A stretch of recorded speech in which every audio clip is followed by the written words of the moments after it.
Constitution is not a mere lawyer's document. It is a vehicle of life, and its spirit is always the spirit of age. Dr. B.R. Ambedkar. A very warm good morning to one and all. I, Sri Lakshmi, I, Adira, feel privileged and honored to welcome you all on behalf of Dayapuram Arts and Science College for Women to the conversation series organized as a part of the 20th anniversary celebration of our college. To enlighten and brighten our morning, let's begin with a silent prayer. I request everyone to kindly rise for a few moments.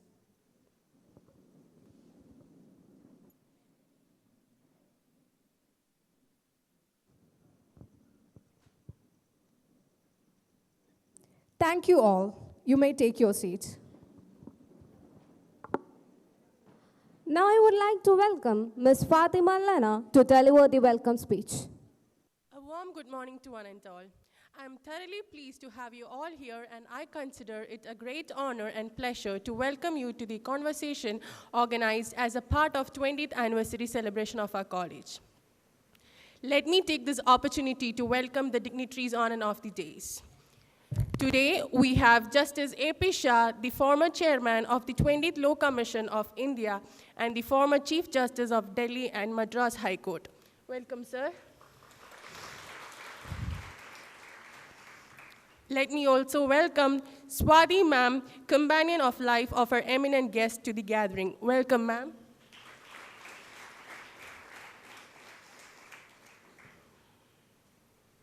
Next, I would like to welcome our beloved patron, Mr. Siti Abdurrahim. Welcome, sir. Let me take this opportunity to welcome our chairman, Dr. M.M. Bashir. Welcome, sir. Next, I would like to welcome Dr. N.P. Ashley, volunteer advisor, faculty of St. Stephen's College, Delhi. Welcome, sir. I also welcome Ms. Jyoti P., principal of Dayapuram Residential School, in her absence. Welcome, ma'am. Next, I would like to welcome our beloved principal, Dr. Nimi John. Welcome, ma'am. Finally, I extend my warm welcome to all who have responded to our invitation and gathered here. Welcome all. Last but not the least, I would like to welcome all the faculty members and students of Dayapuram, without whom success is unattainable. Once again, I welcome you all. Thank you. Thank you. Now, let me invite our beloved chairman, Dr. M.M. Bashir sir, to address the gathering. ആദരണീയനായ മുഖ്യ അതിഥി justice Shah, അദ്ദേഹത്തിൻ്റെ പ്രിയപത്നി madam Shah, പ്രിയ സുഹൃത്തുക്കളെ, സഹോദരിമാരെ, സഹോദരന്മാരെ,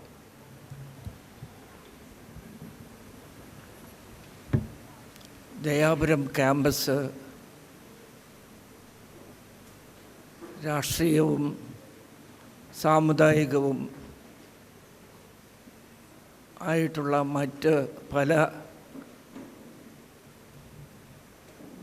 പലതരത്തിലുള്ള പ്രതിരോധങ്ങളെയും സാമൂഹികമായ പ്രതിരോധങ്ങളെയും നിരോധിച്ചുകൊണ്ട് സ്വതന്ത്രമായി പ്രവർത്തിക്കുന്ന ഒരു ക്യാമ്പസാണ്. ഇവിടെ ജാതിയോ മതമോ രാഷ്ട്രീയമോ ഞങ്ങളെ സ്വാധീനിക്കുന്നതേയില്ല. ഇവിടെ ഏത് ജാതിയിൽപ്പെട്ടവർക്കും ഏത് മതത്തിൽപ്പെട്ടവർക്കും ഏത് വിശ്വാസിക്കും സുഖമായ ഒരു ഇടം ഉണ്ടാക്കുക എന്നുള്ളതാണ് ദയാപുരം കഴിഞ്ഞ 40 വർഷമായി ചെയ്തുകൊണ്ടിരിക്കുന്നത്.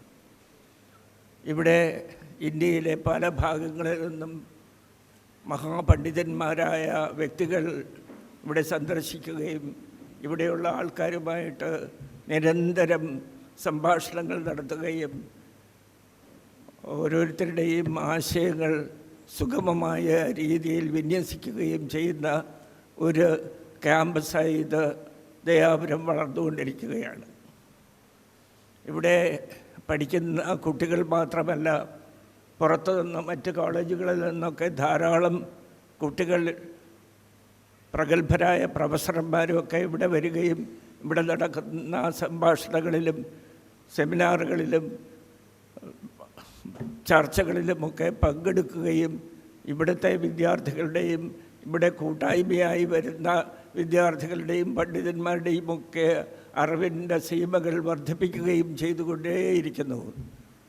ദയാപുരം ഒരു വലിയ ഒരു ശാന്തിനികേതനം പോലെയുള്ള ഒരു മഹാസ്ഥാപനമായി വളർത്തിയെടുക്കുക എന്നുള്ളതാണ് ഞങ്ങളുടെ ലക്ഷ്യം. അതിനുവേണ്ടിയാണ് ഞങ്ങൾ പ്രവർത്തിച്ചുകൊണ്ടിരിക്കുന്നത്. ആഷിനിയെ പോലെയുള്ള ചെറുപ്പക്കാരായ പ്രവർത്തകരുടെ സ്ഥാനം വർദ്ധിച്ചുകൊണ്ടിരിക്കുകയാണ്. ഇവിടെ കൂടുതൽ കൂടുതൽ ചെറുപ്പക്കാരെ ഈ സമിതിയിൽ, ഈ കൂട്ടായ്മയിൽ കൂട്ടുചേർക്കുകയും അവരുടെ സേവനം ദയാപുരത്തിന് കിട്ടാൻ വേണ്ടി കഴിയുന്നത്ര ശ്രമിക്കുകയും ചെയ്തുകൊണ്ടിരിക്കുകയാണ്. ഇതിനിടയിലാണ് ആക്ച്വലി ഇന്ത്യയിലെ മഹാൻ വ്യക്തികളെ ഒക്കെ വിളിച്ചുകൊണ്ടുവരികയും ക്ഷണിച്ചുകൊണ്ടുവരികയും ഇവിടെ നമ്മളെ പരിചയപ്പെടുത്തുകയും ചെയ്യുന്നത്. ഇന്ന് ഇവിടെ എത്തിയിട്ടുള്ള ജസ്റ്റിസ് ഷാ വളരെ പ്രഗത്ഭരായ ഒരു ജഡ്ജായിരുന്നു. അദ്ദേഹത്തിൻ്റെ സേവനം ഇന്ത്യയിലെ പല പല പ്രസ്ഥാനങ്ങളുമായിട്ടും ബന്ധപ്പെട്ടുകൊണ്ട്, ഘടകങ്ങളുമായിട്ടും ബന്ധപ്പെട്ടുകൊണ്ട് അദ്ദേഹം പ്രവർത്തിക്കുകയും അദ്ദേഹത്തിൻ്റെ പ്രാഗൽഭ്യം തെളിയിക്കുകയും ചെയ്തിട്ടുള്ള ഒരാളാണ്. അദ്ദേഹത്തിൻ്റെ കോൺസ്റ്റിറ്റ്യൂഷനെ എന്താണ് പറയാനുള്ളത് എന്ന് അദ്ദേഹം ഇവിടെ വിശദമായി ചർച്ച ചെയ്യും എന്നാണ് ഞാൻ കരുതുന്നത്. അദ്ദേഹത്തെക്കുറിച്ച് കൂടുതൽ ആക്ച്വലി നിങ്ങളോട് പറയുന്നതായിരിക്കും. ഇവിടെ പുറത്തു നിന്ന് അനേകം പേര് അദ്ദേഹത്തെ കാണാനും പത്രപ്രവർത്തകരും പണ്ഡിതന്മാരുമായിട്ടുള്ള ആൾക്കാരും ഈ നിയമ വഴിയിലൂടെ സഞ്ചരിക്കുന്ന പ്രഗത്ഭന്മാരുമൊക്കെ അദ്ദേഹത്തെ കാണാൻ വേണ്ടി ഇവിടെ വരാൻ സാധ്യതയുണ്ട് എന്നാണ് ഞാൻ മനസ്സിലാക്കുന്നത്. അദ്ദേഹത്തിനും അദ്ദേഹത്തിൻ്റെ ശ്രീമതിക്കും ഞാൻ എൻ്റെ രീതിയിൽ ചെയർമാൻ എന്നുള്ള നിലയിൽ ഞാൻ സ്വാഗതം ആശംസിക്കുന്നു. അവരുടെ കേരളത്തിലെ യാത്ര സുഖകരമായി അനുഭവപ്പെടട്ടെ എന്ന് പ്രാർത്ഥിക്കുന്നു. നിങ്ങൾക്കെല്ലാവർക്കും നല്ലത് വരട്ടെ എന്ന് പ്രാർത്ഥിക്കുന്നു. അതിനു മുമ്പ് ഒരു കാര്യം പറഞ്ഞ് ഞാൻ നിർത്താം. ഈ ദയാപുരം ഒരു കോളേജായിട്ടോ അല്ലെങ്കിൽ ഒരു ഹൈസ്കൂളായിട്ടോ മാത്രം നിലനിർത്തിക്കൊണ്ട് പോകുന്നതിൽ അർത്ഥമില്ല എന്ന് ഞങ്ങൾക്ക് മനസ്സിലായിക്കൊണ്ടേയിരിക്കുന്നു. അതുകൊണ്ട് തന്നെ പുറത്തുള്ള യൂണിവേഴ്സിറ്റികളിൽ എങ്ങനെയാണോ നടക്കുന്നത് അത്തരത്തിൽ നിരന്തരം സംഭാഷണങ്ങളിലൂടെ, നിരന്തരം നടക്കുന്ന ചർച്ചകളിലൂടെ, സെമിനാറുകളിലൂടെ, കോൺക്ലേവുകളിലൂടെ ഇവിടുത്തെ നമ്മുടെ അറിവ് മാത്രമല്ല പുറമേ നിന്ന് വരുന്ന അറിവിനെയും സ്വാംശീകരിച്ചുകൊണ്ട് ഒരു മഹത്തായ പ്രസ്ഥാനമായി ഈ സ്ഥാപനത്തെ വളർത്തിക്കൊണ്ടുവരണം എന്നാണ് ഞങ്ങളുടെയൊക്കെ ആഗ്രഹം. അതിനുവേണ്ടിയുള്ള പ്രവർത്തനങ്ങളുടെ ഒരു ഭാഗമായിട്ടാണ് ഞങ്ങൾ ഇത്തരത്തിലുള്ള സെമിനാറുകളും ചർച്ചകളും ഒക്കെ സംഘടിപ്പിക്കുന്നത്. ഇത്തരത്തിലുള്ള നിരന്തരമായ സംഭാഷണങ്ങളും ചർച്ചകളും ഒക്കെ ഇവിടെ വർഷത്തിൽ മുഴുവൻ മാസങ്ങളിലും നടക്കും എന്ന് ആണ് ഞങ്ങൾ നടത്തണം എന്നാണ് ഞങ്ങൾ ആഗ്രഹിക്കുന്നത്. അതിനനുസരിച്ച് നിങ്ങളുടെയൊക്കെ സഹകരണം ഉണ്ടാവുമെന്ന് പ്രാർത്ഥിച്ചുകൊണ്ട് നിർത്തുന്നു. നമസ്കാരം.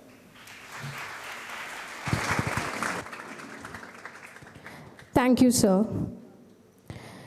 Justice A.P. Shah is a former chairman of the 20th Law Commission of India and the former Chief Justice of Delhi and Madras High Courts.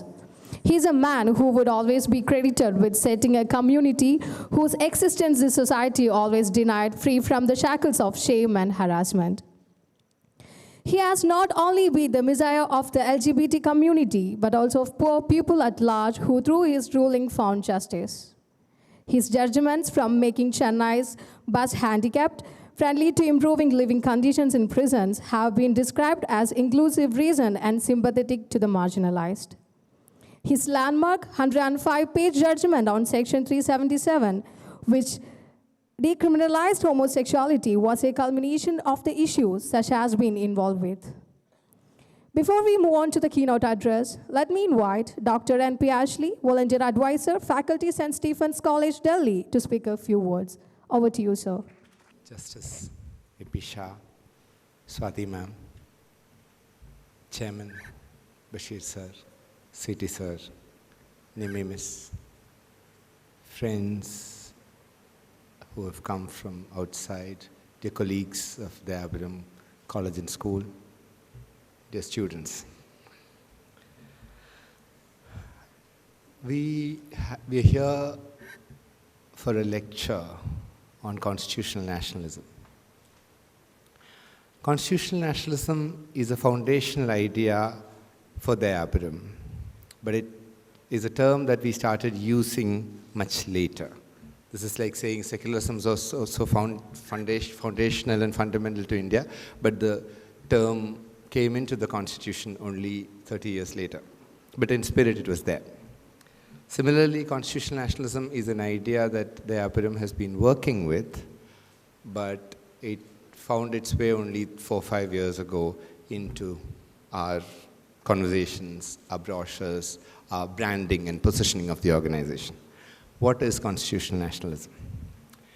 Constitutional nationalism, what do we have in common as Indians? 18th century ideas of nation state would tell us that we are a nation would have a religion, a language, a culture. So people shared a destiny based on commonalities. People shared a destiny because they shared something. Here is a republic founded 75 years ago, which had none of these. It was a country, the obituary, the burial speech of which was written in the minds of every known, respected political scientist when the country was formed, because it had just too many diversities. It won't be able to hold up together, was the argument, as Ramchandra Guha and Yogendra Yadav and others have pointed out. But we had diversity. Every country has diversity. Every household, every organization has diversity. But pluralism is a celebration of diversity. When you make this diversity into a project, into a vision, into something that you put together, it becomes a culture. And Indian nationalism was based on the celebration of diversities. We don't share a language, a culture, a religion, an inheritance, a way of dressing, a way of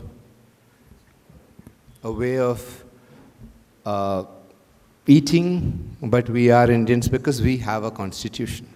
And constitution is not a document, is not a legal document, it's not a set of fundamental values and responsibilities and directive principles. It is an idea. Like Professor Mohan Gopal in the last conversation we had, he had a wonderful line to say, the Indian Constitution is a document of compassion. It's a contract that Indians enter into with each other, right? So Dayapuram founded in 1984 by CT sir for social justice and communal harmony. Then we are thinking of an umbrella term. Why do we need a new term? We need a new term because religious nationalism is advancing in the country. Monolithic, homogeneous, single-mindedness is increasing, and we need diversity, we need pluralism, we need inclusivism, we need egalitarianism, and hence we need a constitution. We're not trying to defend the constitution, we are trying to actualize the constitution. As a response to the challenges and crisis that it has gone into today, thanks to political developments and social antagonism and crisis. So when we've been discussing this, we've had a number of discussions, we have had some talks, we have had some panel conversations, all of that on constitutional nationalism. But we are saying constitutional nationalism is the thing. It is the response. It is the way forward. It is the way we become a people together. For that, we have a conversation, but this conversation is also a foundational stone. And today we have the person who has helped us become a better people, become better Indians, become better humans with us for this moment. It's a foundational moment, it's an important moment. That's Justice AP Shah. Justice A.P. Shah, I'm saying we are better Indians, better human beings, better citizens because of him, because a number of his landmark judgments have actually changed the course of Indian judiciary, Indian legislation. Very importantly, it has taken the idea of India forward in beautiful, in deep, and in very much more meaningful ways. Justice A.P. Shah's judgments, recently there was a statement, some time ago actually, where he said that, manual scavenging is a big problem. It needs to be abolished, right? And he has been talking about it. But you have a Swachh Bharat says, but why is it not going into for the help of these manual scavengers? So why for the abolition of it? Right? So he asked that question. That's one of the latest of his interventions. His judicial interventions are actually absolutely amazing. He was the person who, Delhi state government some years ago, not recently, tried to send the beggars back home, saying that we don't want beggars in the city. You come from different states, go back. So Justice Shah said, poverty is not a crime, nobody's going back. They'll be here. Poverty is our problem, we'll have to address that. Right? Blind beggars, blind vendors in the railway stations and trains. You want a clean train, you want a clean railway station, so what do? You just get rid of all these blind vendors and all of that. They couldn't, because Justice Shah intervened and said, no, you're not doing anything like that. It's not acceptable, right? Prisoners, their rights. HIV patients were getting terminated from work, and Justice Shah, again, through his landmark judgment, said they will not be thrown out. It's a condition, right? Students with dyslexia, their rights, upholding their rights in schools and colleges. Right? Again, we have one person who becomes a conscience keeper of all of us. And the celebrated decriminalization of homosexuality, saying that Article 377, we have queer studies in our syllabus now. We're talking about it. We are able to do all that conversation about gender and sexuality thanks to one judgment. Right? And speaking truth to power. People are all, judicial evasion is a big problem. People are scared, political power, money power, right? All of that is coming in. One person gets up, has always been standing up and saying, well, that's wrong and that will not be done, right? So I was thinking about him. He's the, in literature, sir, we talk about the era of postmodernism, and where we talk about the rights of marginalized. And in the judicial system, you are the postmodern figure, the figure of postmodern ethics, and kindness, inclusivity. So it's absolutely a great feeling. It's a wonderful feeling that Justice A.P. Shah is here to tell us about, talk to us about constitutional nationalism, constitutional morality, what makes us a people. What gives us the right to call ourselves Indians? What makes us the power to say we are standing for something true, that's something just, something kind, right? So it's, and he's, I was very thrilled to hear that he's in Calicut, the entire Calicut zone for the first time, and he's coming to Dayapuram. His first ever visit to Calicut is to Dayapuram. That's really a wonderful thing.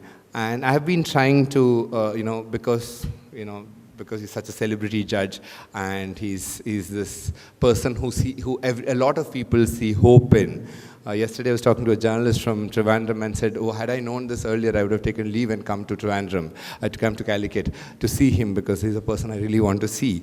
Right? That's the kind of, fan following he has because of the things he has done for making us a better people, making us a better collective, because, as they say, in the lost, the least, and the last, that's what you should work for.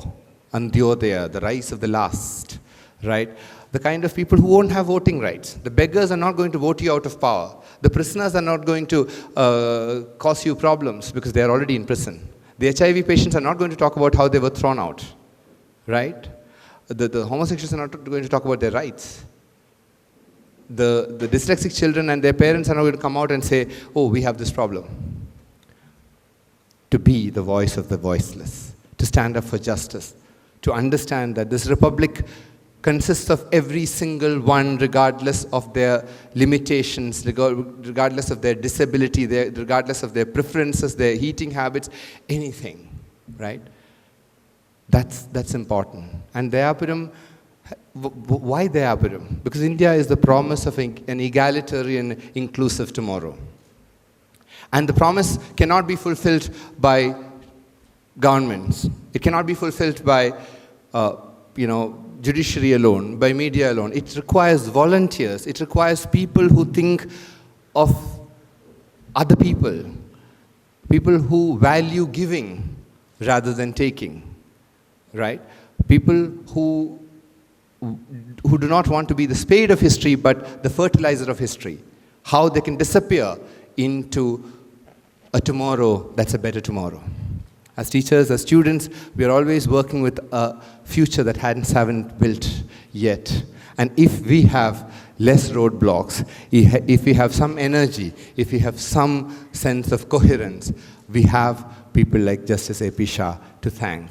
And his presence today, ladies and gentlemen, is an amazing, is a cherished, is a blessed moment, if you ask me. And the last thing is, yes, we have been working on the Dayapuram collective, Dayapuram, as we call ourselves, have been working for the last 4 years on flood relief initially, then COVID relief. For 4 years, we were working on house construction, educational sponsorship,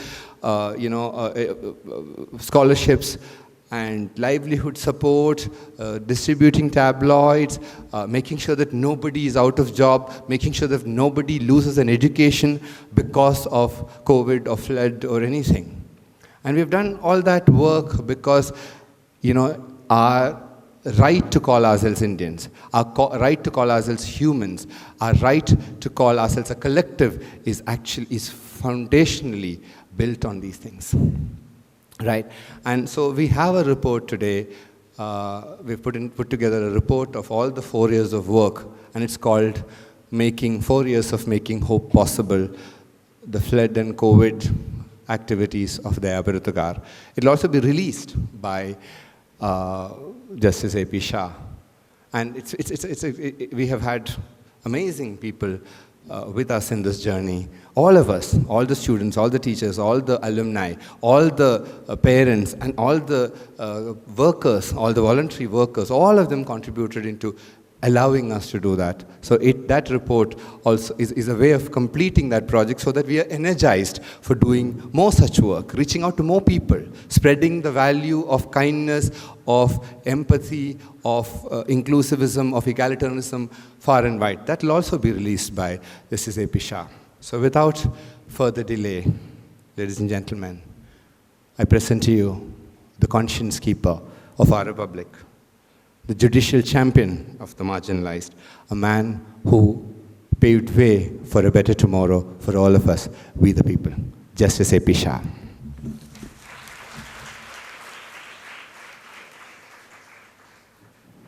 Hope I'm audible.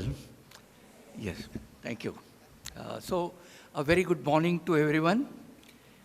It is a pleasure to be invited here today for the 20th anniversary conversations at the Dayapuram Arts and Science College for Women. This is my first visit to Kozhikode, and it has been a wonderful visit so far. Traveling is something I'm very fond of because it opens up so many new worlds, and there is always something new that you learn from every visit. One hobby that I don't pursue as much is watching movies. I don't go to the cinema much, but I made an exception recently with movie Pathan.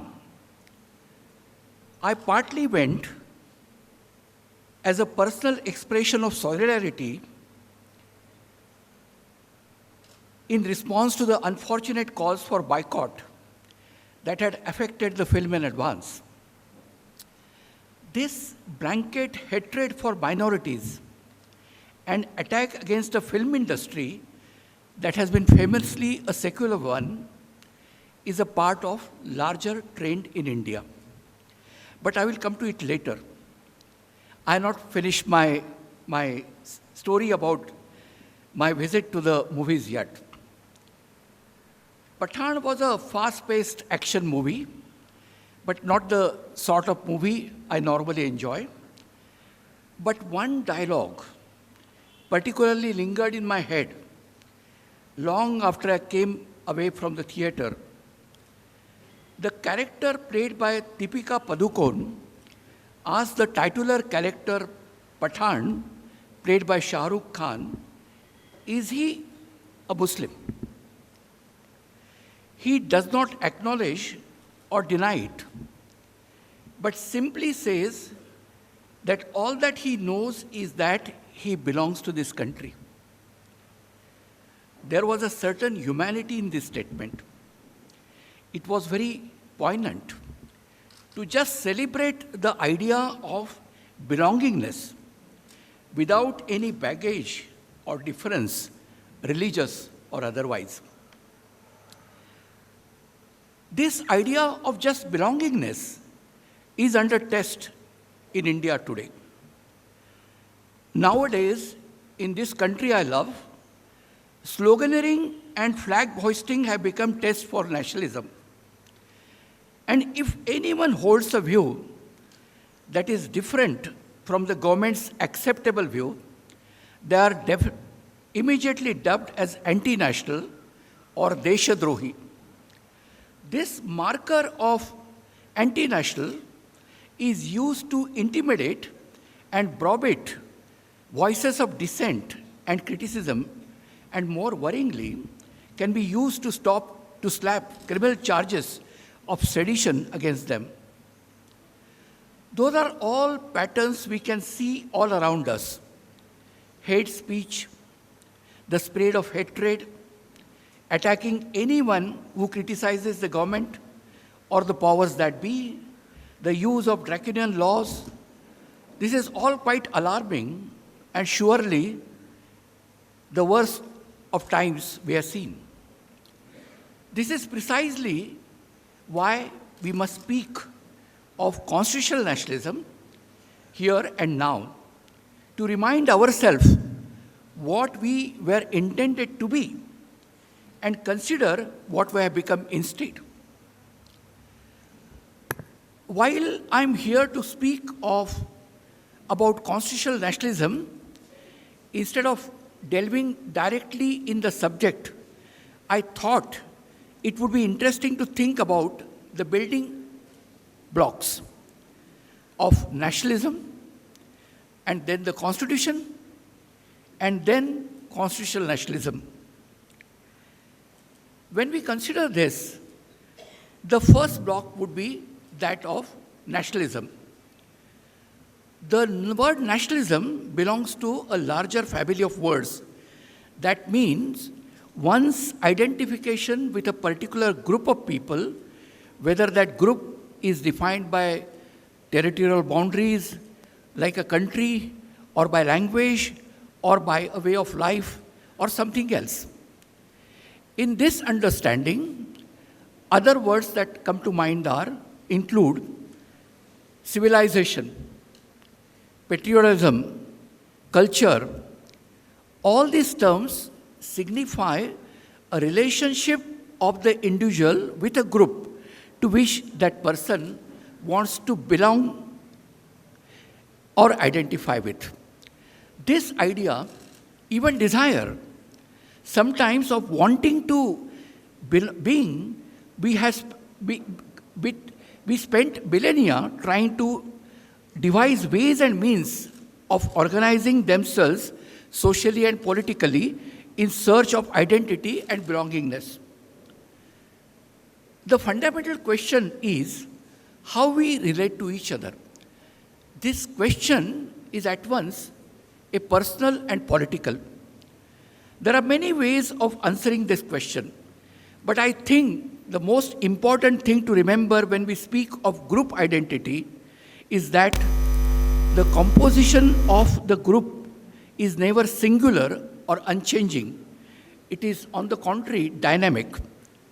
This is a direct consequence of the peripatetic nature of the human species, constantly curious, traveling, discovering, intermingling, settling.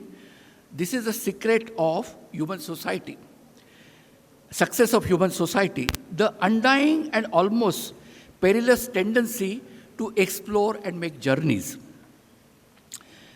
This brings us to the question of identity. Who are we? Who are we as people? What is our history? What is our civilization? Do we have a singular unified past? Does every person have an identical story to that of their neighbors? Absolutely not. When you ask who we are as a people, the question that follows is, which people are we talking about? The most common response would be that of, we are referring to the people inhabiting a certain land. What land is that? That is another complicated question. Are we speaking of the land cut off by the Himalayas and comprising the subcontinent? Are we talking about the country that is India, or the region that is peninsular South India, or the state of Kerala, and so on? You can iterate this exercise several times, demarcating a land, then identifying it as carrying attribute of a certain culture. And if you keep making the land smaller, you would have to exclude more and more people. But this becomes very problematic, because in doing so, you create another category of people. You call them foreigners. Some of these are people who identify with a group outside the defined land. But sometimes you also pick up people whose ancestors may have been historically from outside, but are now assimilated here. Calling such people foreigners becomes deeply problematic. In this way, very easily, you can create a schism, a division, a separation. To say who is foreigner involves a slate of logic. You must define a territory, and then which people will be called foreigners. This is how you do it. So you say that this particular community is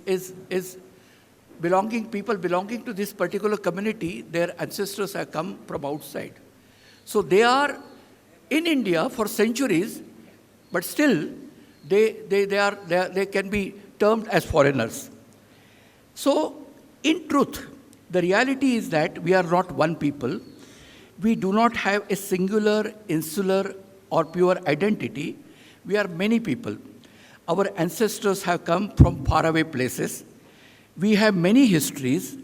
Our families have particular struggles, traumas, unique lifestyles. We speak many languages. We have different eating habits. We practice different religions.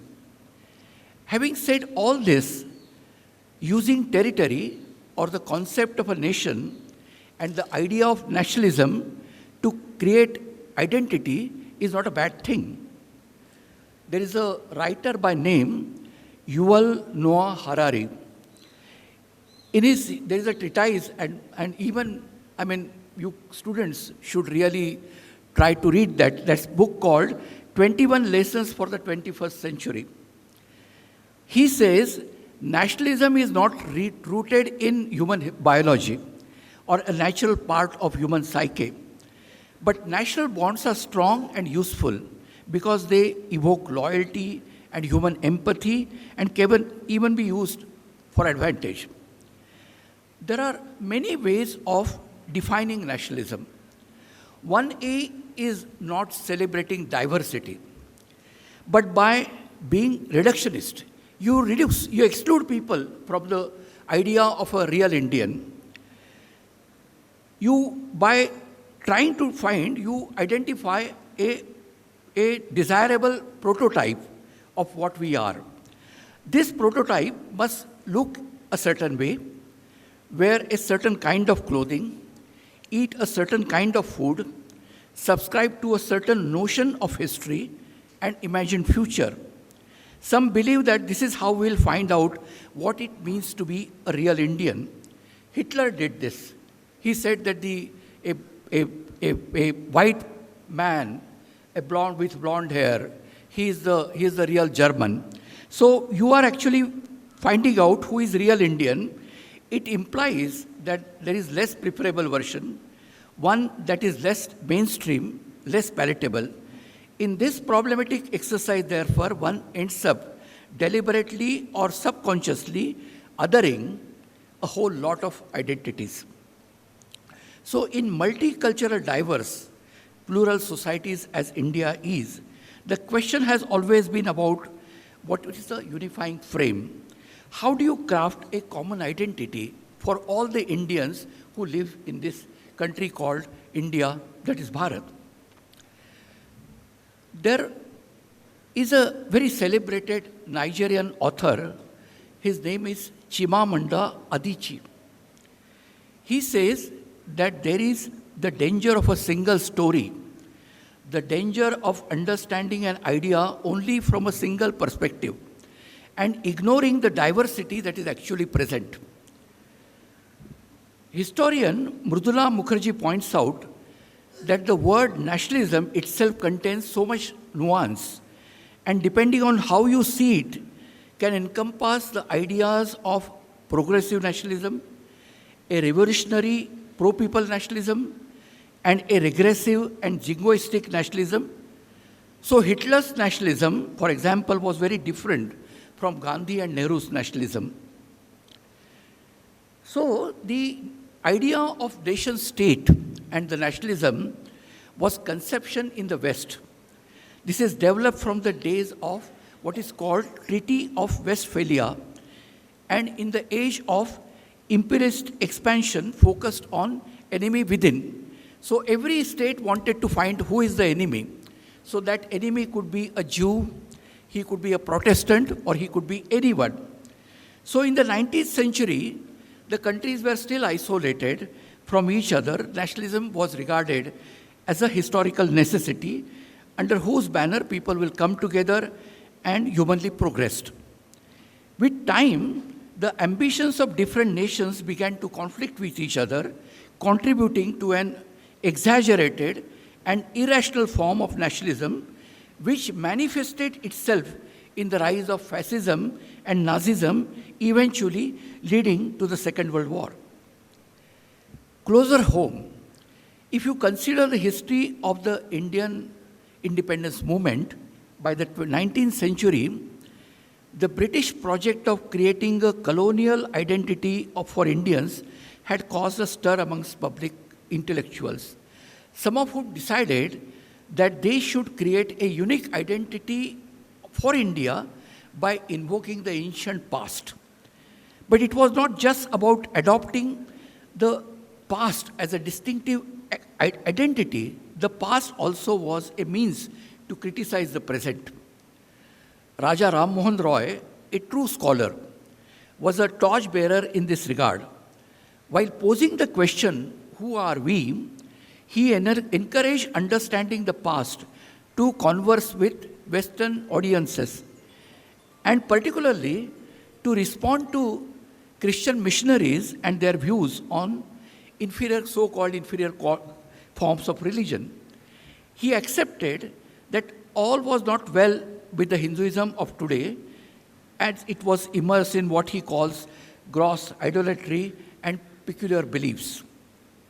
The conversation that Roy started, Vivekananda took forward with more clarity and intensity. Vivekananda, a polymath in his own right, used the global stage, that is the parliament of the world's religions, to present the Vedanta to the world, and gave Hinduism the status of supra-religion. Hinduism, in his vision and interpretation, was a religion, and that is very important, that could teach other belief systems how to live in tolerance, harmony, and universal acceptance and understanding. Thereafter, the conversation that began with the question of who we are, as distinct from colonial identities foisted on us, took on the task of using social reforms as a means of creating identity. Criticism of religious practices was a key feature, with Ram Mohan Roy and Vivekananda making it clear that Hinduism had to be cleansed of all contradictions that cause poverty and misery. And there were also reformist movement in Islam. Then we had people like Tagore, who canvassed internationalism to counter the idea of nationalism founded by territory. Along with the radical humanism of M.N. Ray, another great thinker of 20th century, the idea of internationalism recognized that we needed a framework that recognizes us first as human being. In other words, we exist as part of a shared human consciousness. Rabindranath Tagore had a particular ominous warning.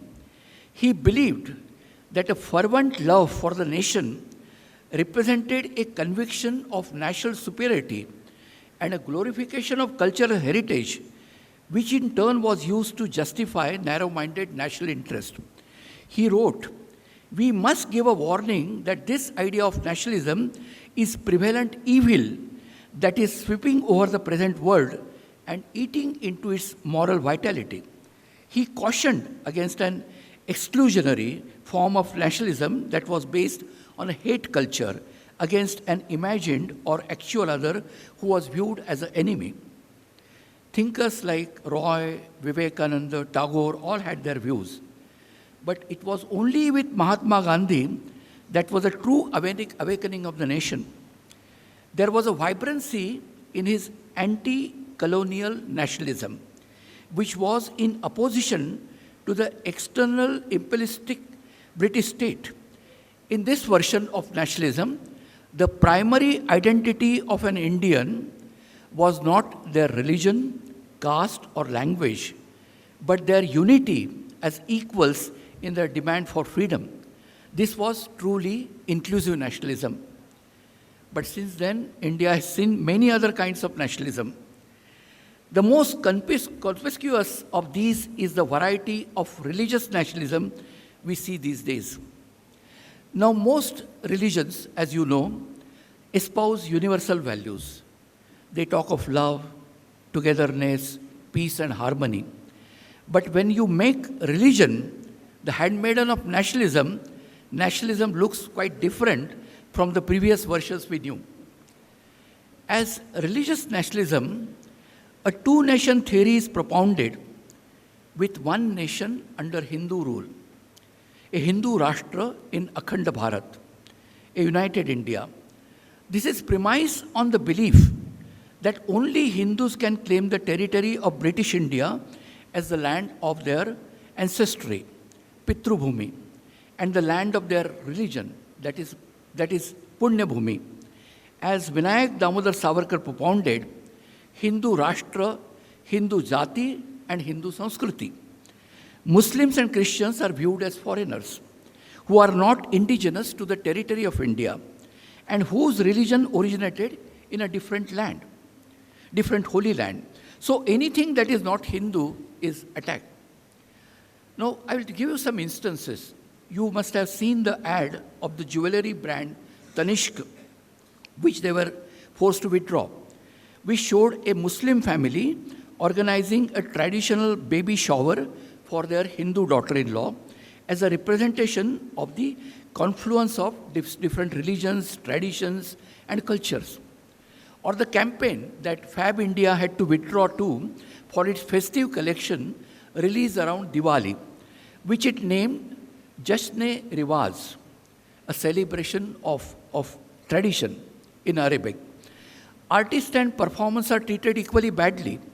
T.M. Krishna, for example, has been attacked and called an anti-India musician, a converted bigot, and an urban Naxal for singing about Jesus and Allah. This brand of nationalism creeps into dictating cultural mores as well. Anyone celebrating festivals such as Valentine's Day or even couples merely holding hands are to be ostracized and attacked. Bans against cow slaughter, for example, where Dalits have been killed, or slaughterhouses cracked down primarily targeted at Muslim butchers, leaving lakhs of people with fear, unstable employment, and nothing short of this is cultural terrorism.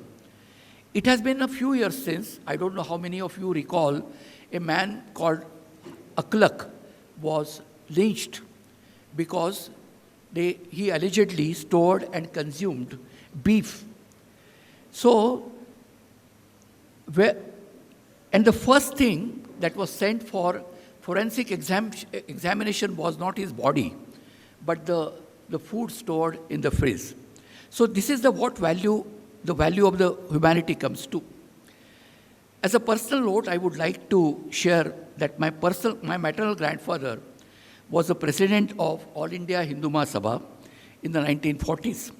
And the first literature that I ever encountered in my school days was Savarkar's writings. Writing in 1938, when Hitler was on the rise, Savarkar justified Hitler's policies towards the Jews and driving them away from the motherland. He said, a nation is formed by a majority living there. What did the Jews do in Germany? They, being minority, were driven out from Germany. I'm not sure whether the views changed after World War II, and you may be aware, virtually millions of Jews were killed in the Holocaust. And when the extent of Holocaust came to be known afterwards, Savarkar also believed that minority groups must lose their separate existence and separate identity if they want to live in India. But we have already seen that there is no single overarching right conception of nationalism. In India particularly, being a diverse country, people hold different views about nationalism, the idea of India, and our place in the world. We must respect these differences, not silence those who hold a different view on nationalism or patriotism for the country. Elevating only one single view, one that ideologizes the nation, and staunchly reject any internal or external criticism will only other communities and create polarities which will cause further friction and lead to violence. At the end of the day, it is important to question what is defining character of a nation. While it is certainly the territorial boundary, it is also the collection of people that form a country's defining feature. This is where today's subject comes in. And it is a subject of great importance, constitutional nationalism. Like nationalism also has family of words and phrases that belong to each other, such as the national culture, constitutional morality, constitutional patriotism. We have already seen that we are a historic people and that we have a long, meandering history. Obviously, we have borne many identities and shed many. Of course, there is the issue of territory, but let us say that we are referring to the Indian subcontinent. We have had many rulers. We have had kings, tribal chiefs, rulers who came from outside. We have been ruled by dynasts and religious orders, and even a company, East India Company, ruled this country for almost 100 years. So we are a very wide array of civilizations, histories, traditions, and we follow a different code of rights and wrongs. And not to forget, in the middle of all this, there is dispute, conflict, turmoil, and other things, and they settle down sometimes. Brief spells of peace and prosperity follow. So we are multitude of people. We are not one people. We have many sub-identities. These identities are based on our differences. This is a key attribute of these identities: national identity, religious identity, class identity, regional identity, professional identity, tribal or a clan identity. So we return to our earlier question, how to draft the national identity. the common identity. This is in nutshell is the unifying project which was central to the making of Indian Constitution. After many years of struggle, we came out of the shadow of colonial rule. We rejected the colonial identity, and that was an identity that was imposed on us.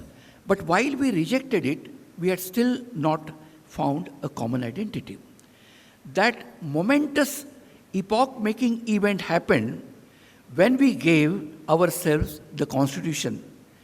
By virtue of that Constitution, we gave to ourselves a new membership of the citizenship of this country, that is India, that is Bharat. The Constitution of India is a very curious document. Part 1 of the Constitution, that is Articles 1 to 4, lays out the territory of the country. The question of territory is now resolved to a reasonable extent. Part 2 of the Constitution settles the citizenship question. It was a very modern and scientific experiment of collective nature. Our Constitution is drafted as a positive, forward-looking, inclusive document that binds the aspirations of all Indians.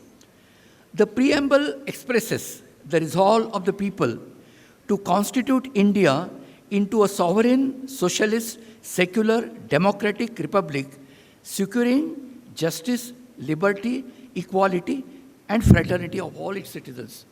You'll be surprised to know that in almost all CA protests throughout India, the preamble of the Constitution was read as kind of as an anthem, as a mantra. So the Constitution wants to secure justice, liberty, and equality and fraternity for all its citizens. This achievement is all more noteworthy when we consider that in a Constituent Assembly of 299, 255 members were Hindus. They rejected the idea of Hindu Rashtra. Despite being a massive majority, the Constitution drafters took pains to protect the interests of the minority, the oppressed, and the dissenters. All our earlier identities were based on differences, but the status of being Indian citizen endorses a unifying and common character to all its various hitherto diverse citizens. Differences exist, I'm not denying, all differences are there. All the multitude of differences will continue. It is just that with the Constitution, these differences cease to matter. So if it's a matter of education, it's a matter of employment, it doesn't matter whether you belong to a particular religion or particular region or you belong to a particular caste or community. So those differences cease to matter. There is no value being put to those differences. This is just a diversity, or at least that is the stated premise of the Constitution. No one religion, lifestyle, or culture is preferred over another. In one stroke, the Constitution mutes these differences. It does not negate them. Differences exist. Constitution recognizes that. They just stop mattering anymore. In other words, the Constitution provides a way forward for the diverse groups to fully express their differences and live fully by their unique codes.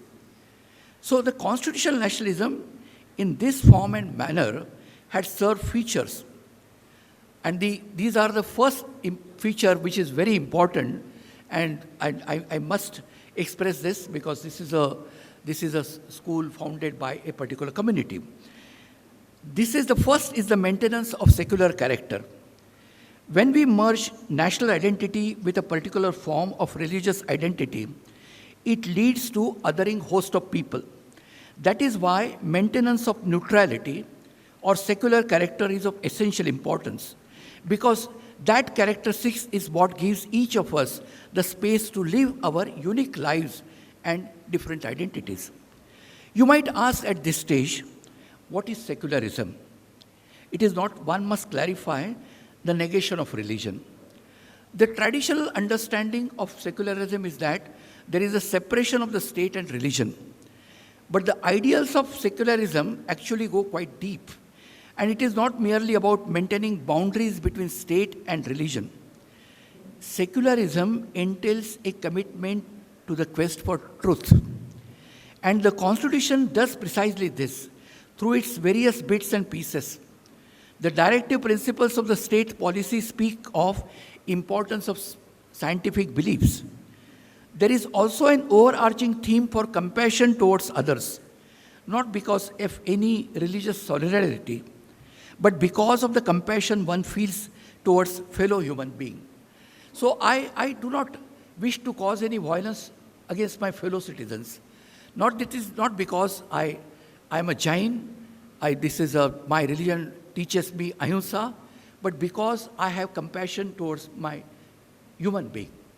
I do not instigate violence against people, not because I belong to Islam and it's my belief that it's a peaceful religion, but because as a citizen of this country, it's my commitment to the Constitution that I should be compassionate towards others.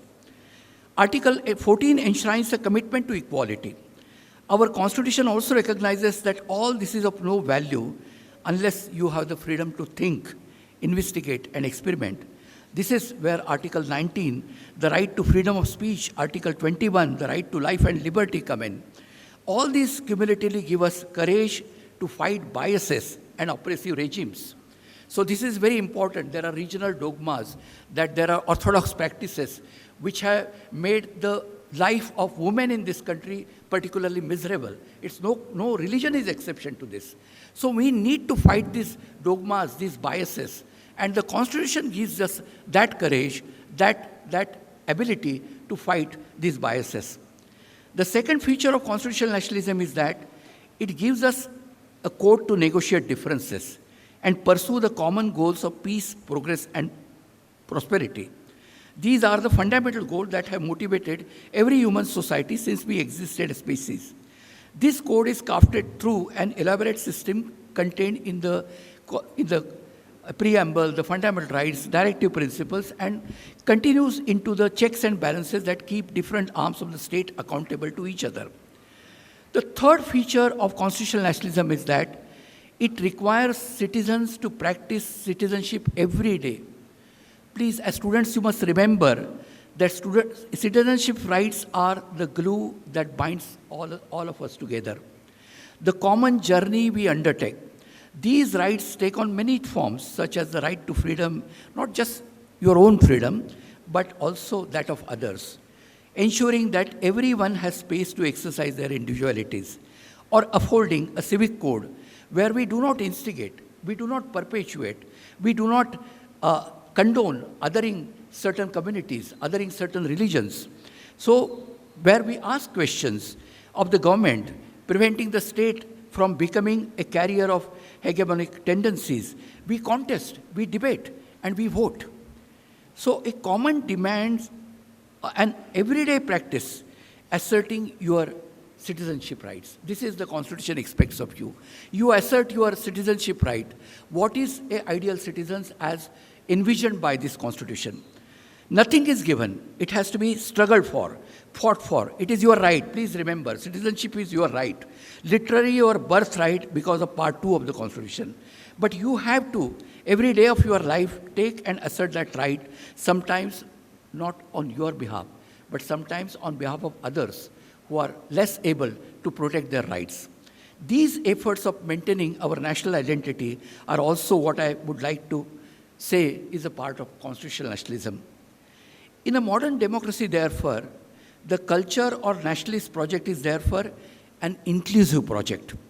We make efforts to make everyone feel included, to make them feel that they belong. This is what I said, that this is what that movie told me, that he says, no, are you a Muslim? Are you a Hindu? No, I belong to this country. So that kind of belongingness, that is unfortunately vanishing in this country. So this is why I chose to speak on this subject. The fourth feature of constitutional nationalism is the creation of syncretic culture, and which is very much in existence in Kerala and certain parts of Kerala, as well as this institute itself reflects that culture. When we speak of things like this, we need to add one important caveat, that this story of constitutional nationalism, of this artificial, neutral, negotiable identity we have gifted ourselves, was penned only in 1950. We are therefore by all means very much still a young country. We are therefore, there are contestations over identity creation are still happening, and things are still in turmoil. This was not unanticipated by the Constitution, for the powers that it grants of negotiation, contestations, allow some very interesting things to happen. When diverse subcultures live together, negotiate their differences in a peaceful and harmonious fashion, over time, the country becomes a site of confluence, and our individual identities undergo evolutionary changes in organic fashion. This is also an element of constitutional nationalism, because this confluence and change is made possible by the coexistence of our diverse cultures as negotiated by the Constitution. Let me give some examples. Take the contentious example of religion.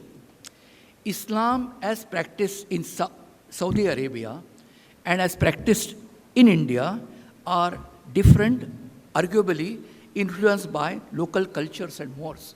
Surely Islam was influenced by the local cultures.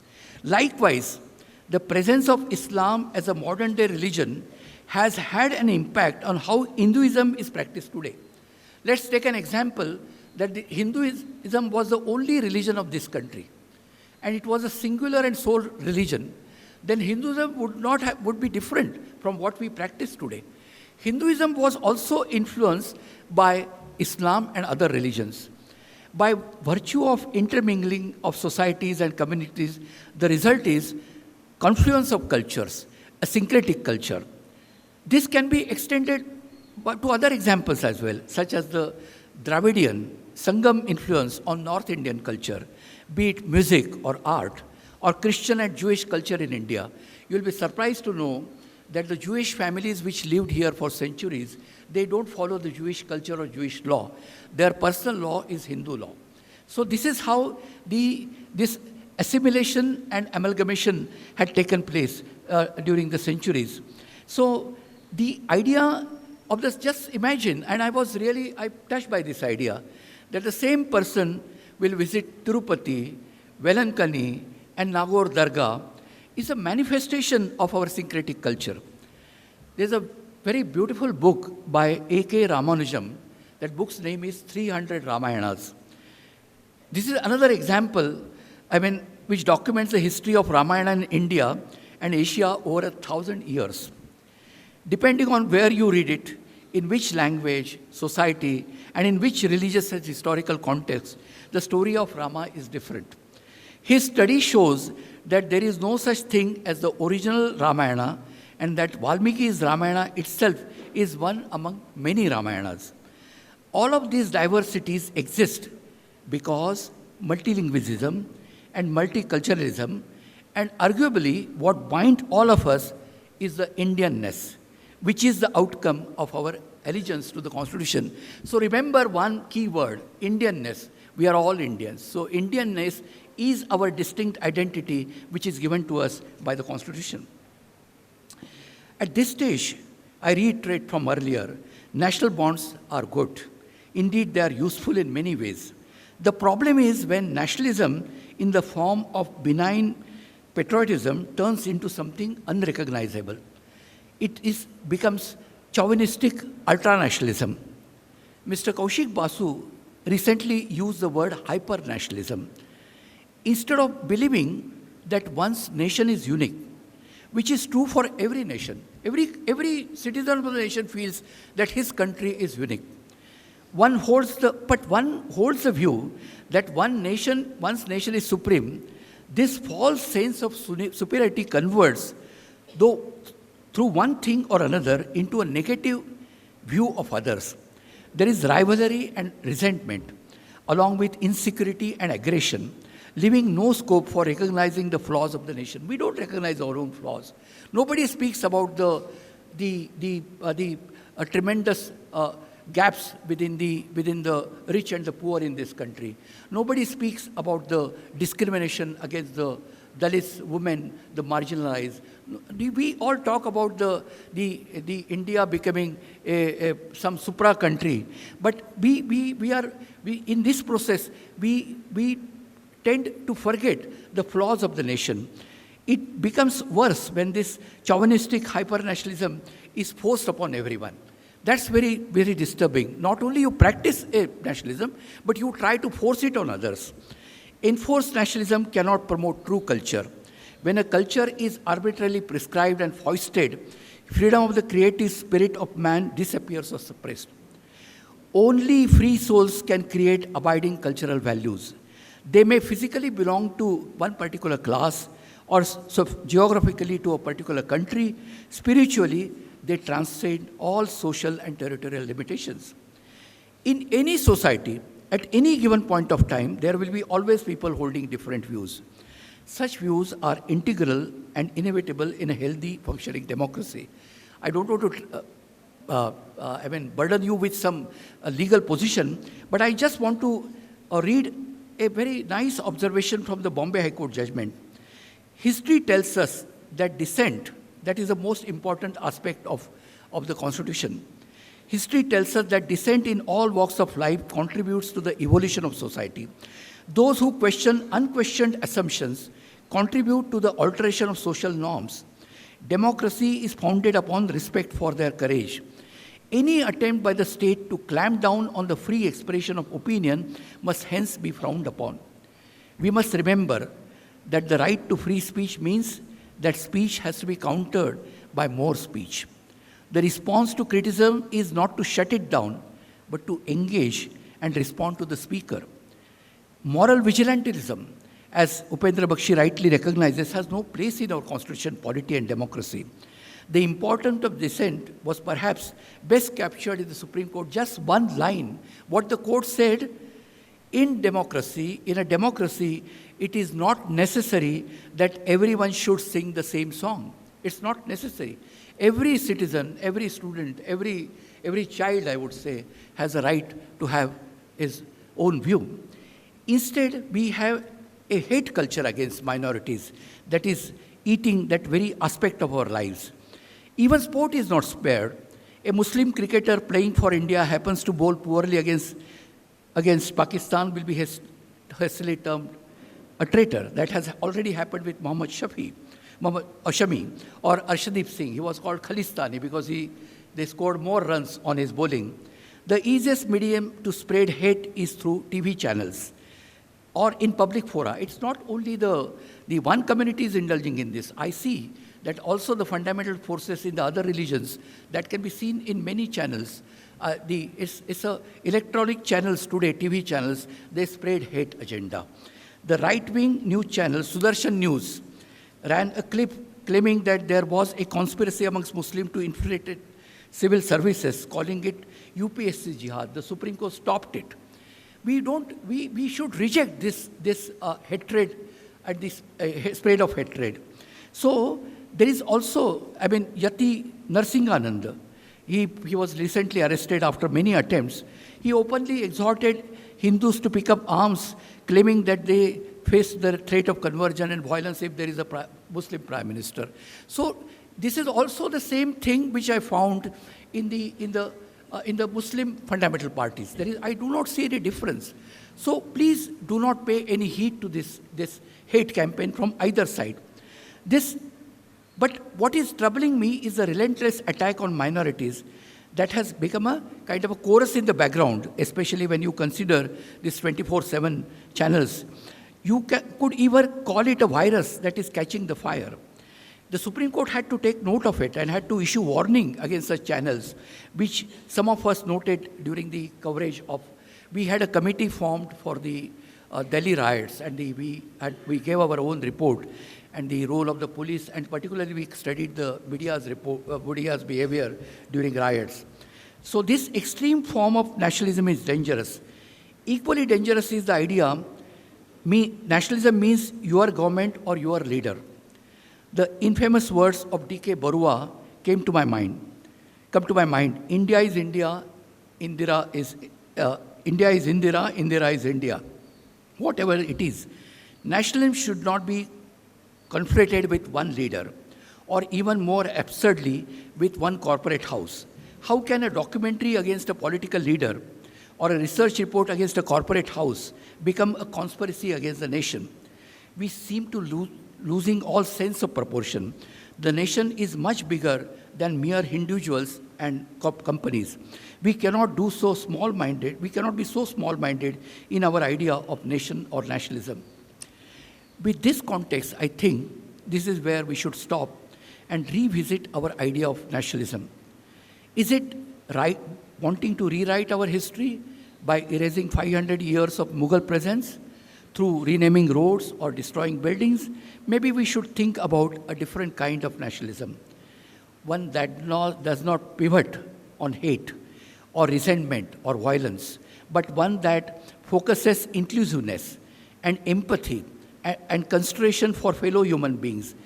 If we are to give true meaning to the Prime Minister's famous promise, Sabka Saath, Sabka Vikas, then we must celebrate not only those who profess affection for the state, but also those who believe that change is necessary or injustice is being committed.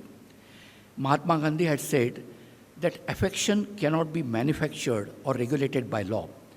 One would be free to give full expression to their dissatisfaction. It includes unless it incites violence.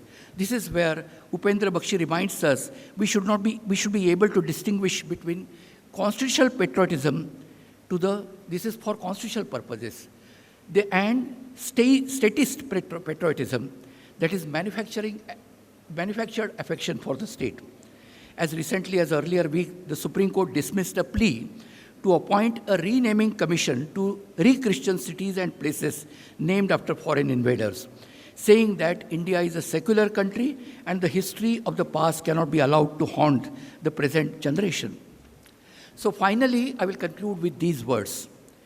The strength of a nation is not gauged by the uniformity of opinion of its citizens or public profession of patriotism.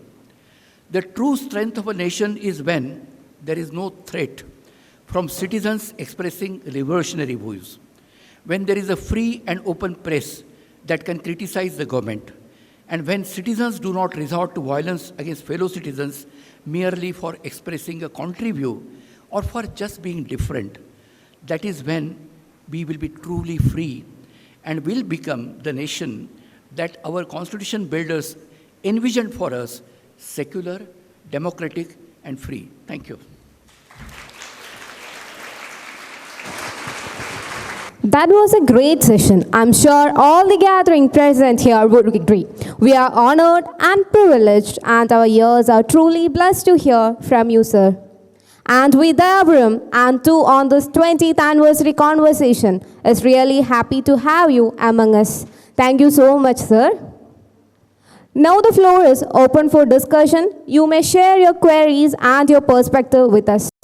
Thank you, Justice Shah. It was such an excellent, inclusive talk.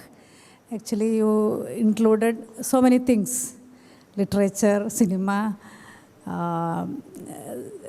that's sociological aspects and all. So it was a very excellent talk. Actually, as I already expressed, I came here because along with some movement about Muslim women, I think we can talk that in a separate session. That is about women. So I think you hinted that. That is when we are talking about democracy, we are talking about constitutional nationalism. The rights of any type of persons should not be sacrificed. So it should be the first thing we have to talk about women. Women as a whole. In any community, the women should get equal rights. That's the thing. And you talked about so many, that is Dalits, Adivasis, that is so many things you are talking about. So the thing I want to talk about is Muslim women. Whether I will talk now or we'll talk later. We'll talk later. Only because I got the microphone, I just commented about the... One comment, which is very important. See, there are Hindu women in Pakistan. Hindu women in Pakistan. So, for them, the old Hindu law apply. So the new laws like the Succession Act, Hindu Marriage Act, they are not enacted in Pakistan. Yeah. So the plight of Hindu women is perhaps in Pakistan is worse than the Muslim women in India, because there are some laws are at least brought here. So I believe that the one solution which I see the complications with the common laws, common civil code. But the one thing which comes to my mind and which I toyed with this particular subject, is that we should have personal laws for marriage, for other ceremonies, so that all will be governed by personal law. But when it comes to succession, and when it comes to regulate aftermath of a divorce, so like the maintenance after the divorce, etc., that should be regulated by statute. So such dual systems exist in many countries. So when we, instead of straightway jumping to a common civil code, we can do it progressively by introducing laws in step by step. I think you are in the committee to discuss about this common civil code. So I think it should be more, I feel that it will be more democratic, and it will preserve the, diversity also. That is, as you talked, that is in some... One more thing I must add, and I'm not saying that there is a fear that in the garb of common civil code, actually there is a attempt to impose the Hindu law. Yeah. That is one thing which should be avoided. As and when, in course of time, I don't see it's coming immediately, but we should have a common civil code which consists of things which are taken from all religions. There are good things in some personal laws, in Muslim personal law, there are some good things in Hindu personal law. So a code should be, the objective of the code should be to protect women and children, to protect their rights. And if that is the objective, and that should be the objective, then you will have really a kind of an amalgam of provisions taken from different personal laws. And we can have really by consensus, it should not be imposed. Dr. Ambedkar said that it would be a folly to impose a common civil code on communities. So this should be done by consensus of all communities. Okay. When you people are there in the committee, we have good hope about that. Thank you, sir. Thank you, ma'am. Is there any more questions that you wanted to be answered or hear the viewpoint from our chief guest? The mic is open. Use the opportunity, please.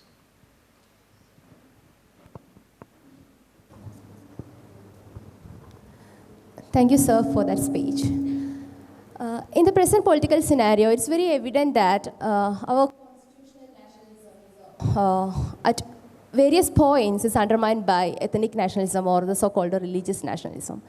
And how do you consider the verdict on Babri Masjid demolition case in this regarding to the undermining of the constitutional nationalism? See, I can tell you this, that this verdict which came, few years back, was unanimous verdict, and it was also anonymous, means we don't know who wrote that judgment. So there are two sections in the judgment. One talks about the Hindu ideals, etc., and the other judgment is about Ayodhya. One thing which really I fail to understand is that by granting relief to Hindus, actually this is kind of a rewarding the criminal rewarding the act of demolition of a mosque. So that's a troubling fact. The other aspect which is highlighted by many writers is that the Ayodhya was a kind of a festering wound of this country. This communal turmoil was going on for decades. So in a way, it's good that you put an end to it. There is alternative land. I mean, the Muslim can go and build their mosque somewhere else. But what could have been done by the Supreme Court in giving this kind of an equitable solution is to ask the state to fully fund not only the allotment of the land, but fully fund the mosque, a new mosque. So this could have been seen as a kind of an equitable justice to both the communities. And this chapter is over, there's no point in talking about it. But my fear is this, that ideally this should have ended here. But then it goes on, then there is Kashi, Mathura, etc. Is our nation in a position to continue with this kind of a religious conflict all the time? We should leave this behind and proceed with our lives. As I said, that we have many challenges, many problems, so we should address that and leave aside leave behind us religious conflict. It's easy to say, it's not going to wish away, but this is what I feel, that as a citizens they should always consider that the religious conflicts are not going to help this country in any way.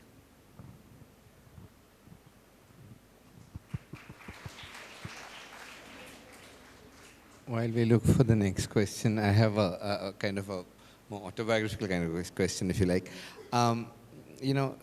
Your judgments, like I was saying, the marginalized, the prisoners, the beggars, the poor, the dyslexic students, the criminalized sexual minorities, and there's a remarkable pattern and sensitivity in that.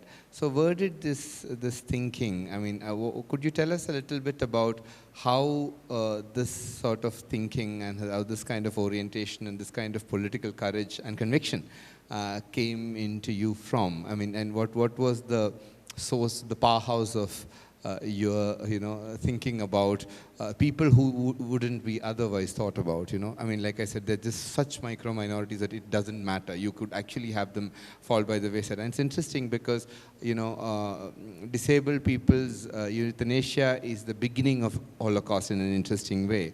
So, I mean, could you tell us a little bit about your political education? The second question, a quick question I have is, people have now started talking about constitutional literacy, citizenship training. I mean, what do you think about those ideas? Yeah. So let me first talk about the citizenship training and constitutional training. So we should have some small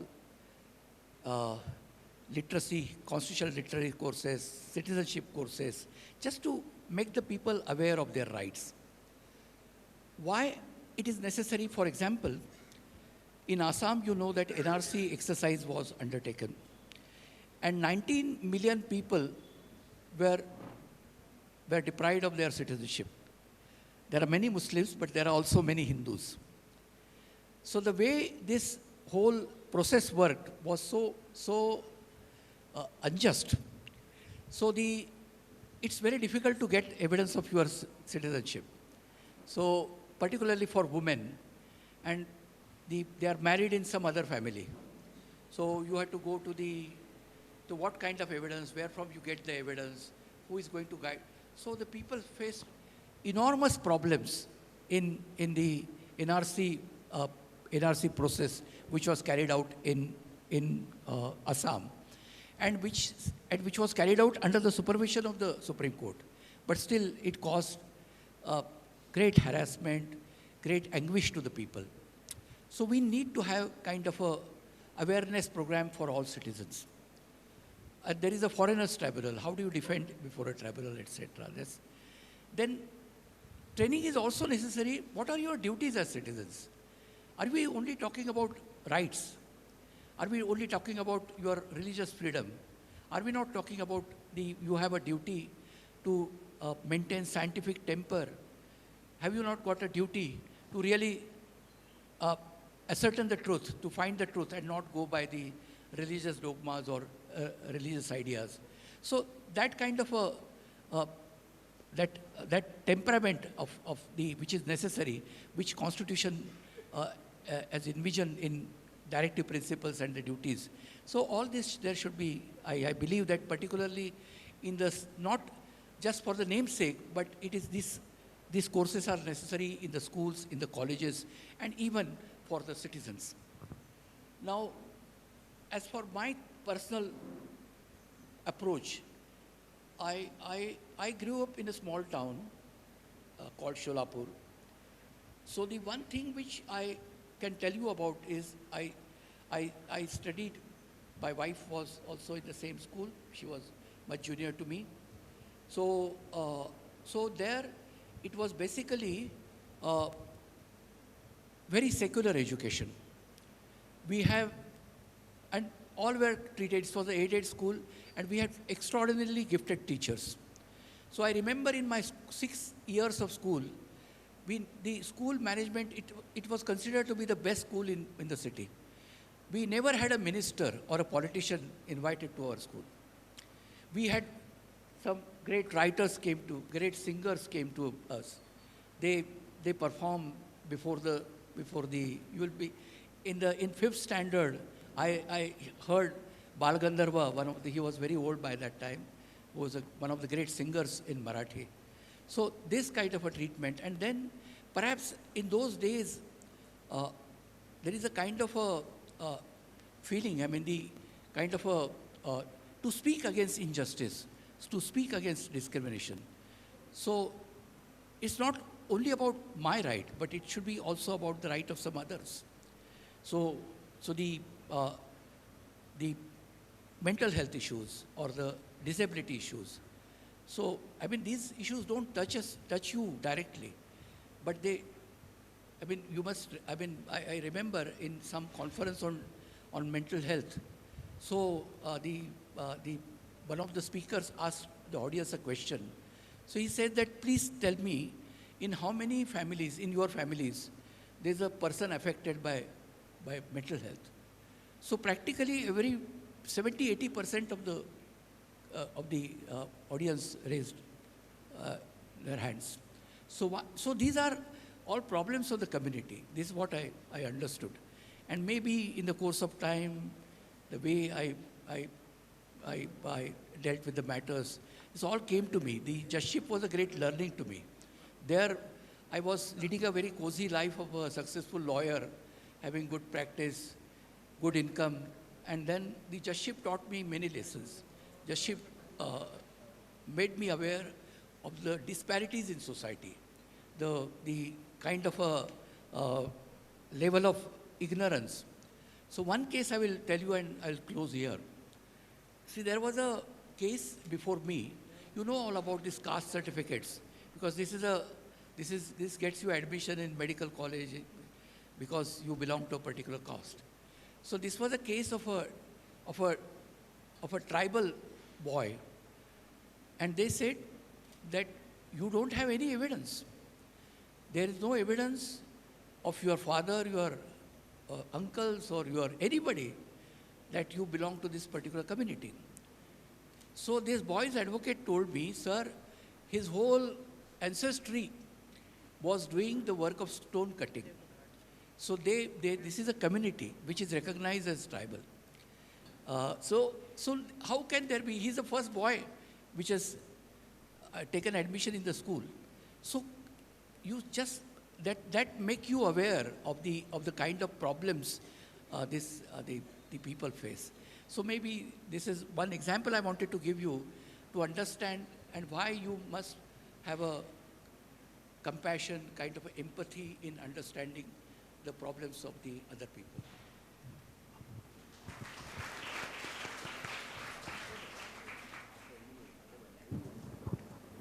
Is there any more questions?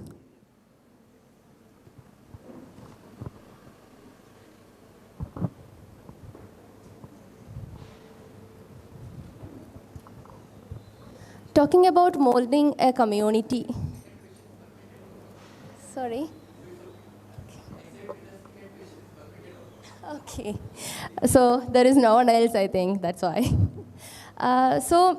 Talking about a community or molding a generation with scientific temper and all, actually, is it possible to check or control the saffronization of education that is ongoing today? See, I do not think that any control by law is possible. So what you call saffronization, so the answer is, oh, you have madrasas, you have Muslim schools. So I believe that what is needed is more encouragement for secular education. So it's not going to change by bringing laws. So it's going to happen, and we have to fight it out. So how do you deal with this situation? So by encouraging your children to go to a secular school, to teach him, bring him up in a more secular environment. But I don't think these are political issues. There is no answer in law for this.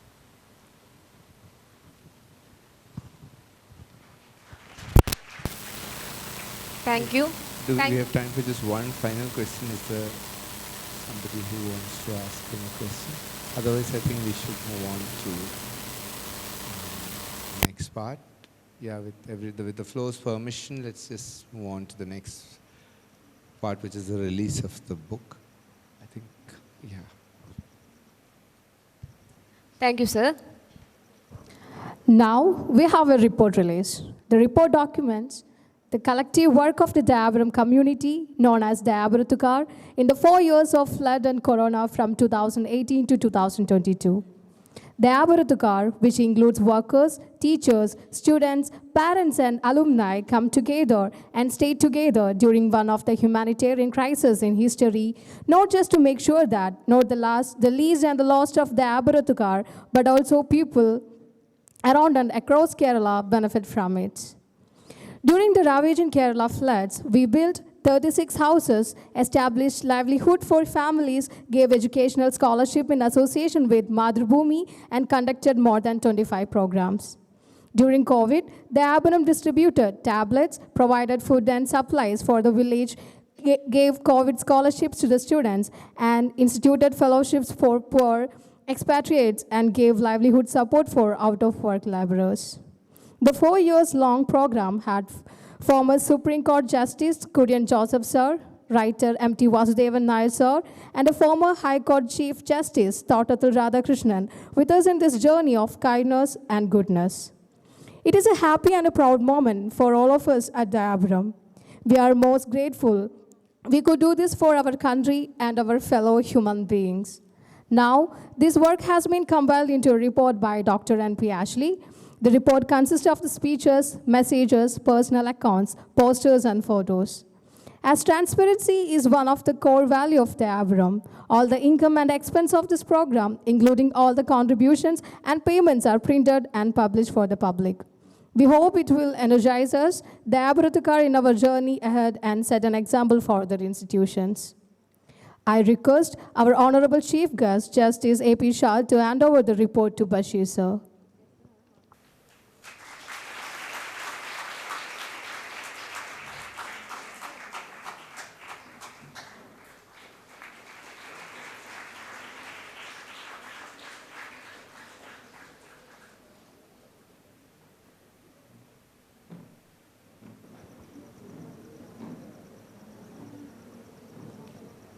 Thank you, sir, and thank you, Bashir, sir.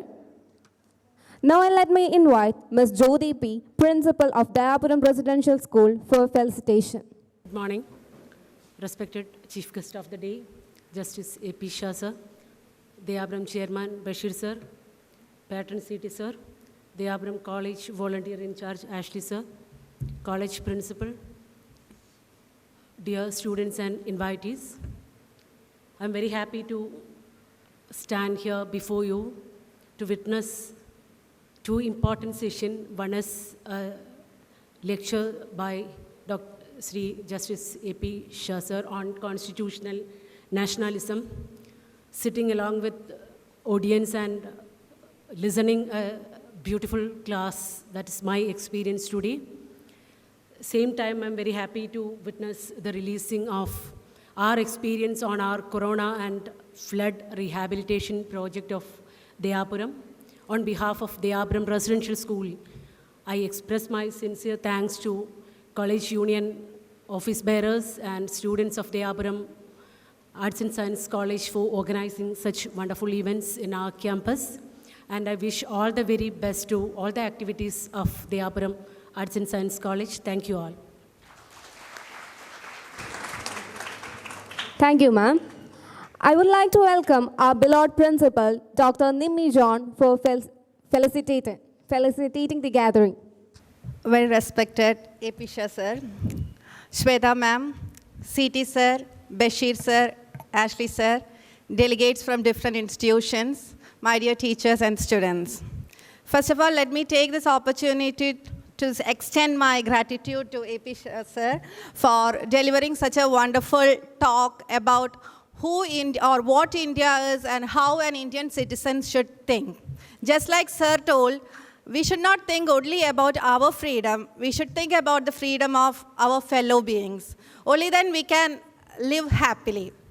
As I was hearing his talk, my thought was like that. Always a little knowledge always creates some danger. Actually, are we all familiar or are we all known about the rules and regulation of an Indian, or what are the rules we are supposed to follow? One of my suggestions is that these rules and regulations should be educated to each and every student from their school days itself. If so, they are able to know what we are supposed to do and what we are not supposed to do. Many of our problems are we will not be destroying any other's freedom, and we can build a better India. So once again, I thank Justice A.P. Shah sir and also the management for creating such a wonderful session. Thank you. Thank you, ma'am. The creative and guiding light of Dayapuram, our beloved patron, Mr. C.T. Abdurrahim sir, with lots of love, we welcome you to address the gathering. ബഹുമാനപ്പെട്ട Shah sir, അദ്ദേഹത്തിൻ്റെ പ്രിയപത്നി, ഈ ദയാപുരം എന്ന് പറയുന്ന ക്യാമ്പസിനെ ധന്യമാക്കിയ പല അനുഭവങ്ങളും പല മുഹൂർത്തങ്ങളും ഉണ്ടായിട്ടുണ്ട്. അതിൽ ഏറ്റവും അടയാളപ്പെടുത്തപ്പെടുന്ന ഒരു സംഗമമാണ് ഇന്ന് നടന്നത് എന്ന് വളരെ സന്തോഷത്തോടു കൂടി അഭിമാനത്തോടു കൂടി അനുസ്മരിക്കുകയാണ്. കൂടുതലൊന്നും പറയാനില്ല. ഇവിടെ ഇപ്പോൾ എന്നെ ഏൽപ്പിക്കപ്പെട്ട ചുമതല എന്ന് പറയുന്നത് നമ്മൾ ദയാപുരം നടത്തിയ സാധു സംരക്ഷണത്തിൻ്റെ അല്ലെങ്കിൽ നടത്തിക്കൊണ്ടിരിക്കുന്ന സാധു സംരക്ഷണത്തിൻ്റെയും അപകടങ്ങൾ നേരിടുമ്പോൾ അവരെ സഹായിക്കാൻ ഓടിയെത്തുന്ന പാരമ്പര്യത്തിൻ്റെയും ഒരു നാഴികക്കല്ല് കൂടിയായ 36 വീട് ദയാപുരത്തിലെ വിദ്യാർത്ഥികളടക്കം ദയാപുരത്തിൻ്റെ കീഴിൽ നമുക്ക് ആളുകൾക്ക്, പാവപ്പെട്ടവർക്ക് നിർമ്മിച്ചു കൊടുക്കാനായി എന്നത് ആ സമയത്തെ പ്രതിസന്ധിയുടെ ഒരു ഘട്ടത്തിൽ വളരെ പ്രധാനമായ ഒരു സർവീസായിരുന്നു, ഒരു സേവനമായിരുന്നു. അതിൻ്റെ കണക്കുകൾ അവതരിപ്പിക്കുകയാണ് ഇവിടെ ചെയ്യുന്നത്. അതിനെ സംബന്ധിച്ചുള്ള ലഘു രേഖയോട് കൂടിയുള്ള കണക്കുകൾ സമൂഹത്തിൻ്റെ മുമ്പാകെ വെക്കുകയാണ്. ഇതിങ്ങനെ ചെയ്യുന്നതിൽ ഒരു പ്രധാന ഉദ്ദേശമുള്ളത്, ദയാപുരം എന്നുള്ളത് ഒരു തുറന്ന പുസ്തകമാണ്. അത് സമൂഹത്തിന് അർപ്പിക്കപ്പെട്ട വളരെ ശ്രദ്ധാപൂർവം, വളരെ അർത്ഥമറിഞ്ഞുകൊണ്ടുള്ള ഒരു സേവനത്തിൻ്റെ വേദിയാണ് ദയാപുരം. ഇവിടെ എല്ലാം തുറന്ന പുസ്തകമാണ്. ആർക്കും ഏത് സംശയാലും ഉണ്ടെങ്കിലും അല്ലെങ്കിൽ കൗതുകത്തിന് വേണ്ടി അതിലുള്ള അഭിമാനം കൊണ്ട് വന്ന് കാര്യങ്ങൾ അന്വേഷിക്കുന്ന ആയാലും ഇവിടെ എല്ലാം അവരുടെ മുമ്പിൽ തുറക്കപ്പെടുന്ന ഒരു സമർപ്പണം ചെയ്യപ്പെട്ട ഒരു കേന്ദ്രമാണ്.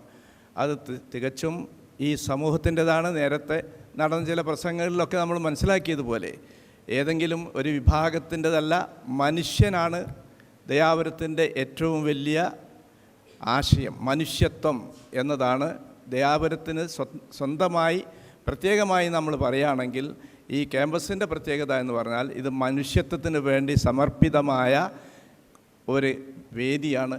അതിൽ ഒരു ഉടയ ആൾ, ഒരടിമ, അല്ലെങ്കിൽ അതിൽ എന്തെങ്കിലും ഒരു ലക്ഷ്യത്തിന് വേണ്ടി ഇങ്ങനെ ഒരു പേരെടുക്കാൻ വേണ്ടിയുള്ളതല്ല. അത് നമ്മുടെ സമൂഹത്തിന് വേണ്ടിയുള്ള ഒരു പുതിയ പാതയാണ് എന്നാണ് ഞങ്ങൾ സങ്കല്പിച്ചിട്ടുള്ളത്. അത് എത്രമാത്രം വിജയിച്ചിട്ടുണ്ട് എന്നത് വിലയിരുത്താൻ നമുക്ക് അവകാശവുമുണ്ട്. അതിന് മാത്രം സമയമായി.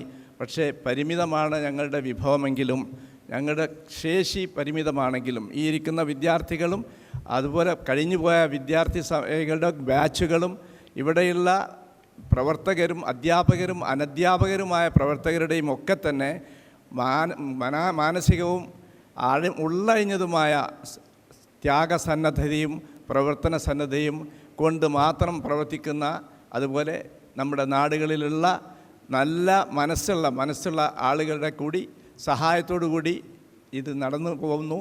അങ്ങനെയുള്ളൊരു കേന്ദ്രം അതിൻ്റെ എല്ലാ പ്രത്യേകതകളോടും കൂടി നിലനിർത്താനുള്ള ബാധ്യതയുടെ വക്താക്കളായിട്ട് ഞങ്ങൾ കാണുന്നത് ഈ ഇരിക്കുന്ന കുട്ടികളും ഇവിടെ നിന്ന് പഠിച്ചുപോയ കുട്ടികളും ഇതിൻ്റെ പ്രവർത്തകരുമാണ്, അവരുടെ സന്താന പരമ്പരകളുമാണ്. അതിനാൽ ഈ കണക്കുകളെല്ലാം തന്നെ വളരെ ഭംഗിയായിട്ട് ചെയ്തിട്ടുണ്ട് എന്നാണ് ഞാൻ വിശ്വസിക്കുന്നത്. പരിശോധിക്കാം, സംശയങ്ങളുണ്ടെങ്കിൽ തിരുത്താം, അതിനുവേണ്ടി എന്തെങ്കിലും ചോദിക്കാനുള്ള വിശദീകരണങ്ങൾ വേണ്ടതുണ്ടെങ്കിൽ അതും ആവാം. അത് ഒരു കടമയാണ് എന്നിൽ ഏൽപ്പിക്കപ്പെട്ടത്. അത് ഞാൻ നിങ്ങളിലേക്ക് പകരുകയാണ്. എല്ലാവർക്കും നന്ദി പറഞ്ഞുകൊണ്ട് പ്രത്യേകിച്ചും ഷാസാറിൻ്റെ പ്രസംഗവും അദ്ദേഹത്തിൻ്റെ ഭാര്യാസമേതമുള്ള സഹധർമ്മിണി സമേതമുള്ള വരവുമൊക്കെ ഈ ദയാപുരത്തിന് കിട്ടിയ ഏറ്റവും വലിയ അനുഗ്രഹമായിട്ടാണ് നമ്മൾ കാണുന്നത്. എല്ലാവിധ നന്മയും നേരുന്നു, എല്ലാ ആശംസകളും നേരുന്നു. ഈ സഹായത്തിന് വളരെയേറെ കൃതജ്ഞതാ നിർഭരമായ ഒരു മനസ്സോടുകൂടി നമ്മളത് അദ്ദേഹത്തെയും കുടുംബത്തെയും അറിയിക്കുന്നു. ജയ് Hind. Thank you, sir. Now I request our dear patron, CT sir, to kindly give away our token of love to our chief guest.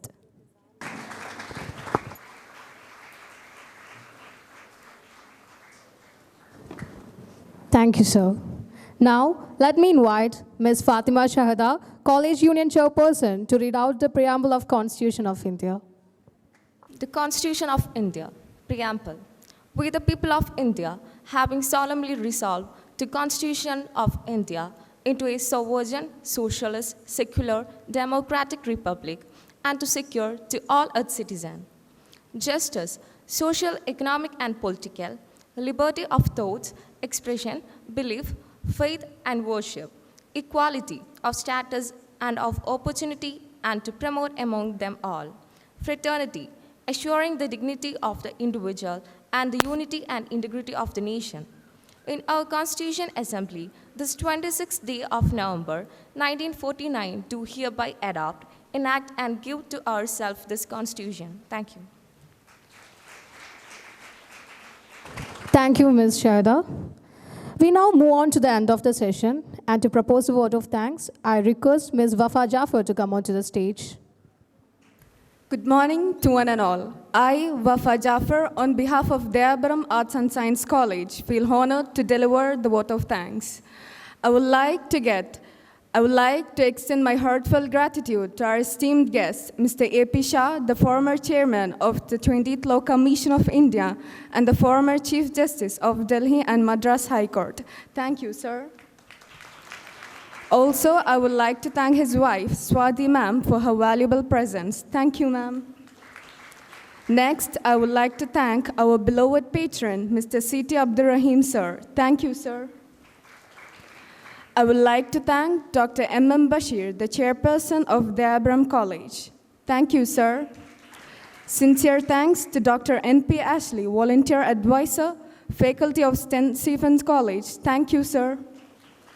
I would like to thank Ms. Jyoti P., principal of Dayapuram Residential School. Thank you, ma'am. Let me take this opportunity to thank our beloved principal, Dr. Nimmi John. Thank you, ma'am. Finally, I would like to thank each and everyone present here for spending your valuable time with us today and making this event a grand success. Thank you, everyone. Thank you, Wafa.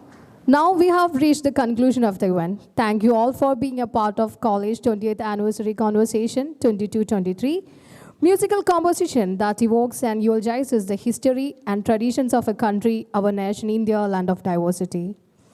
Let us all stand up to honor and show our patriotism towards our nation. जनगण मन अधिनायक जय हे भारत भाग्य विधाता पंजाब सिंध गुजरात मराठा द्राविड उत्कल बंगा विंध्य हिमाचल यमुना गंगा उच्चल जलधि तरंगा तव शुभ नामे जागे तव शुभ आशीष मांगे गाहे तव जय गाथा जन गण मंगलदायक जय हे भारत भाग्य विधाता जय हे जय हे जय हे जय जय जय जय हे